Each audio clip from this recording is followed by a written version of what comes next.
سلامونه ملګرو، په دې هیله چې روغ او جوړ اوسېږئ. له ډېره وخته بعد درته بیا یو ویډیو جوړوم د سیز ټوټوریل له طرف نه چې څنګه کولی شو موږ موبایل او کمپیوټر سره وصل کړو. د دې مطلب دا دی څنګه موږ داسې کولی شو چې فایل شیرینګ وکړو، معنا مواد واستوو، فایلونه واستوو له کمپیوټر څخه موبایل ته او له موبایل څخه کمپیوټر ته بې له کیبل څخه. هر وخت کیبل نه کېږي، ستړیا د کیبل، زحمت دی، هر ځای کیبل نه وي چې موږ تاسې هر ګړی کیبل پیدا کوو، بیا له کمپیوټر څخه خپل موبایل ته فایلونه استوو یا ویډیوګانې استوو یا تصویرونه استوو یا هر څه استوو او یا هم له موبایل څخه بیرته کمپیوټر ته استوو. نو تر ټولو د اساني لاره به کومه وایي؟ یعنې په دې معنا چې موبایل او کمپیوټر سره کنیکټ وساتو، همیشه لپاره موږ د دې ترمنځ فایل شیرینګ وکړو. د دې ترتیب به څنګه وي؟ دا ترتیب په لنډه توګه په دې ویډیو کې درته ښیم. لومړی به تاسې د خپل کمپیوټر ډیټا خلاصه کړئ، له هغه څخه وروسته به راسئ و دې ویب سایټ ته android.com دی /better-together/quick-share-app/ دا ویب سایټ چې تاسې را خلاص کړئ، دا به تاسې ته دغه ځای راسي، دا وایرلیس شیرینګ with your PC made easy. له هغه څخه وروسته به دغه اپشن پیدا کړئ، د ډاونلوډ کویک شیر. کله چې مو په دې باندې کلیک وکړئ، دغه اپلیکیشن دا دی ډاونلوډېږي.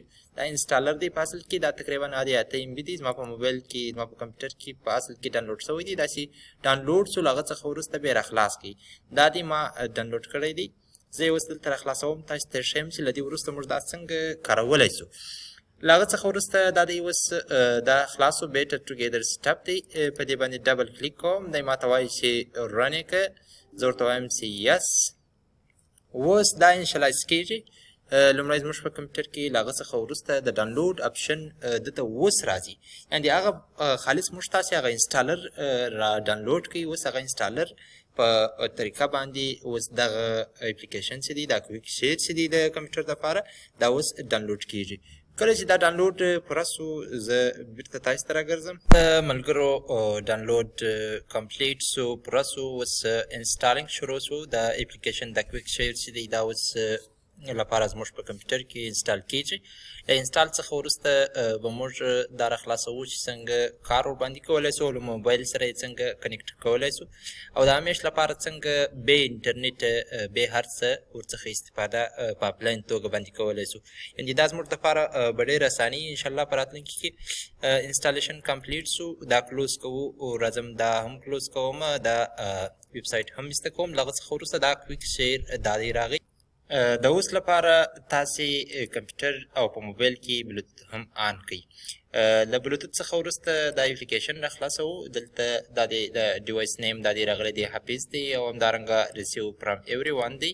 دلته یې بدلولی سئ او له هغه څخه وروسته ریډي ټو ریسیو، معنا دا اپلیکیشن دلته ریډي دی چې یو څوک یو شی په نیر بای شیر باندې یا په کویک شیر باندې ورته راواستوي. همدارنګه په اکاونټ باندې هم یو له بل سره میچ کولی سي.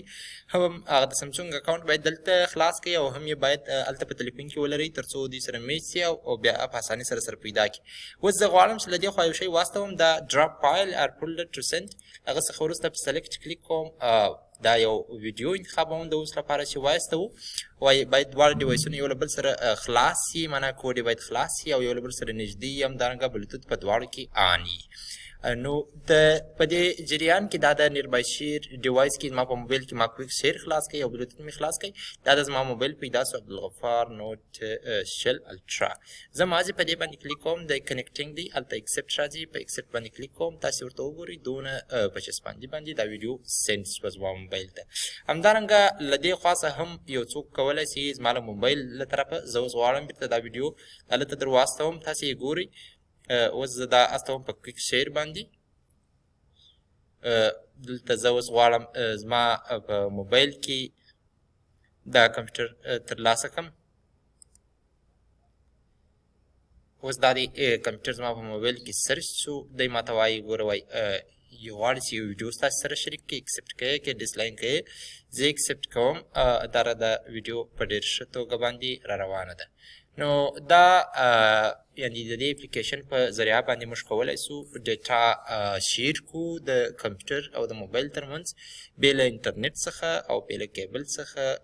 په دې توګه په ساده او په اسانه توګه باندې تاسې کولی سئ یو له بل سره ډیټا شریکه کړئ یا یې واستوئ. ډېره مننه.